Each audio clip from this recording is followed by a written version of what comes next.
Salam, selamat pagi Bapak Ibu Saudara yang dikasihi dan mengasihi Tuhan kita Yesus Kristus. Berjumpa lagi bersama saya Usman dalam program Renungan GKI Resort Pulang Pisau. Pada pagi yang indah ini kita bersama-sama belajar dari 1 Raja-Raja pasal 5 ayat yang ke-13 sampai dengan ayat yang ke-18 yang saya beri tema yaitu dua sisi.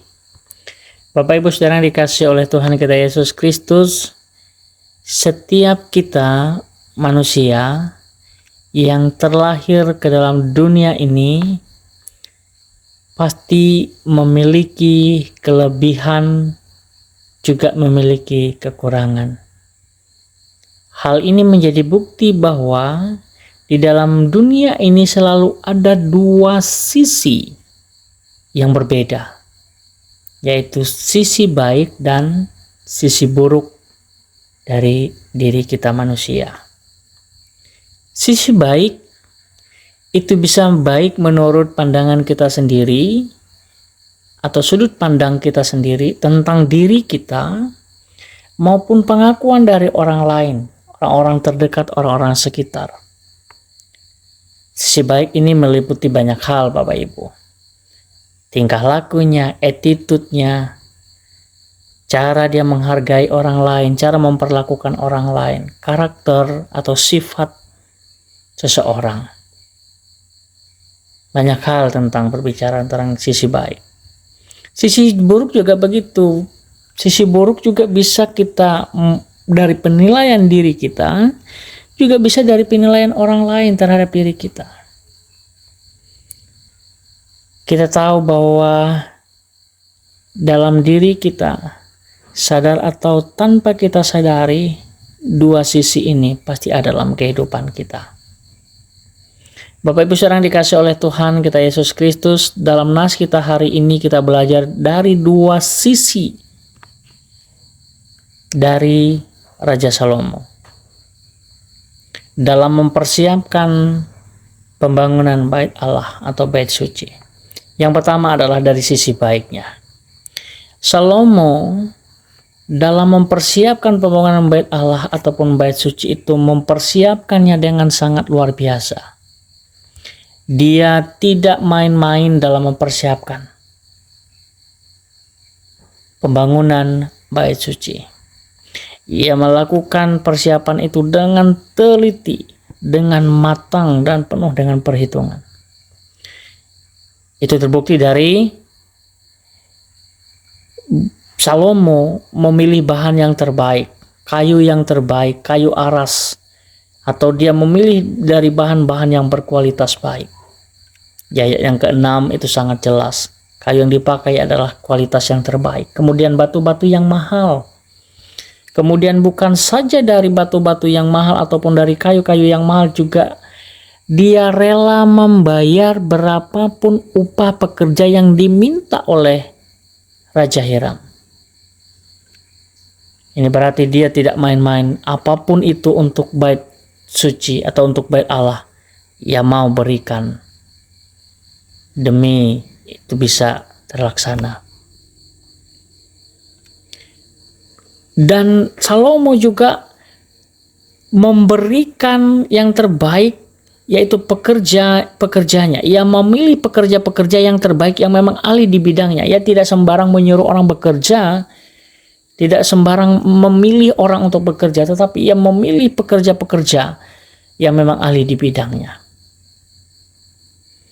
Bapak Ibu Saudara di jemaat yang dikasihi oleh Tuhan, belajar dari sisi baiknya Salomo, kita akan belajar bahwa untuk Tuhan itu kita seharusnya memberikan yang terbaik untuk Tuhan. Kemudian kita juga harus belajar dari sisi buruk yang dilakukan oleh Raja Salomo. Dari sisi buruknya adalah dalam menjalankan misinya dalam membangun bait Allah.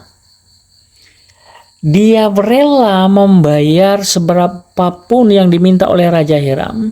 Dia memakai tenaga dari luar dari bangsanya sendiri. Tetapi ketika ia memerlukan sumber daya dari bangsanya, yang dipilih adalah pekerja-pekerja paksa ataupun rodi. Kurang lebih 30.000 pekerja yang bekerja secara bergiliran. Mereka tidak dijelaskan dalam nas kita ini mereka dibayar. Mereka kerja paksa. Dan ini kita bisa melihat tidak ada pujian dari bangsanya sendiri untuk karya, untuk kerja keras yang dilakukan oleh Salomo. Karena ia bisa mengambil dari bangsa lain, membayar berapapun upahnya. Tetapi ia sendiri lupa untuk memperlakukan bangsanya sendiri sebagaimana ia memperlakukan bangsa lain. Nah, Bapak Ibu sekarang dikasih oleh Tuhan kita Yesus Kristus, apa aplikasinya dalam kehidupan kita? Saya mencoba belajar dari pembacaan kita hari ini. Aplikasinya adalah bagi kita, mungkin bagi jemaat, sebagai jemaat Tuhan. Kita melakukan yang terbaik, memberikan yang terbaik bagi Tuhan. Jangan kita bisa menghabiskan banyak hal, banyak waktu untuk sesuatu yang tidak bernilai kekekalan. Kita bisa memberikan diri kita, memberikan waktu kita bergaul dengan Tuhan, memberikan pikiran, tenaga, bahkan materi kita untuk pelayanan pekerjaan Tuhan. Bahkan kita memberi diri kita untuk memiliki hubungan yang intim dengan Tuhan. Jangan kita hanya bisa menghabiskan waktu yang begitu lama untuk hal-hal yang tidak baik, untuk hal-hal yang tidak berguna sama sekali. Tapi ketika kita datang kepada Tuhan, kita tidak bisa menghabiskan 1 jam pun untuk berkomunikasi dengan Tuhan. Mari kita memberikan yang terbaik kepada Tuhan. Dan selanjutnya juga adalah bagi kita yang melayani pekerjaan Tuhan. Kita tidak bisa melayani di luar sana, tapi dalam jemaat kita tidak bisa memberikan perhatian yang lebih. Saya selalu mengatakan begini, bahwa mungkin saja di luar kita dianggap hebat oleh orang lain, tetapi belum tentu di dalam jemaat ataupun di dalam keluarga kita bisa berbicara di luar sana hal-hal yang baik, ataupun kita bisa mendapat pujian dari luar sana, ataupun di luar sana kita bisa mendapat pujian dari orang lain. Tapi dari dalam keluarga kita sendiri kita tidak bisa memberikan yang terbaik.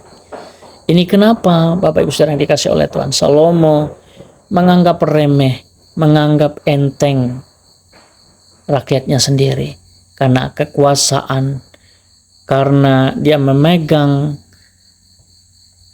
kekuasaan itu, dia melakukan hal yang semena-mena terhadap rakyatnya. Ini dari sisi buruknya Salomo. Nah, Bapak Ibu saudara yang dikasihi oleh Tuhan kita Yesus Kristus, kenapa demikian? Jangan sampai terbalik Bapak Ibu. Kita bisa menghabiskan berjam-jam untuk sesuatu yang sementara.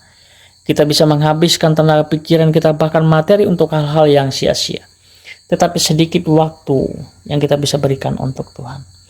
Bagi kita yang melayani pekerjaan Tuhan adalah berikan yang terbaik kepada Tuhan dengan cara melayani jemaat dengan kesungguhan kita. Jangan kita hanya bisa melakukan banyak hal di luar sana, orang memuji kita, tapi dalam diri jemaat kita sendiri kita tidak melakukan yang terbaik. Mari kita melakukan yang terbaik untuk jemaat kita. Mari kita melakukan yang terbaik untuk Tuhan. Dengan cara adalah melayani jemaat Tuhan dengan kesungguhan. Bagi jemaat Tuhan adalah mari kita melakukan yang terbaik untuk Tuhan. Apa yang menjadi bagian kita lakukan dengan kesungguhan. Kiranya Tuhan menolong dan memberkati kita semua. Amin. Mari kita berdoa. Bapa, kami bersyukur untuk kebaikan-Mu dan kemurahan-Mu yang Tuhan nyatakan dalam kehidupan kami. Saat ini kami berdoa buat gereja Yerusalem Taheta. Biar kiranya Tuhan memberkati para pelayan yang ada pendeta, para penetua diakon. Biar kiranya Tuhan memberkati, menolong dan menguatkan, memampukan mereka dalam pelayanan, dalam pergumulan, dalam proses yang harus mereka lewati. Dan kami percaya bahwa tangan Tuhan akan menggendong dan memampukan mereka. Terima kasih Bapa di sorga. Ini doa dan pengharapan kami naikkan dalam nama Yesus Kristus sebagai Tuhan dan Juru Selamat kami yang hidup. Amin.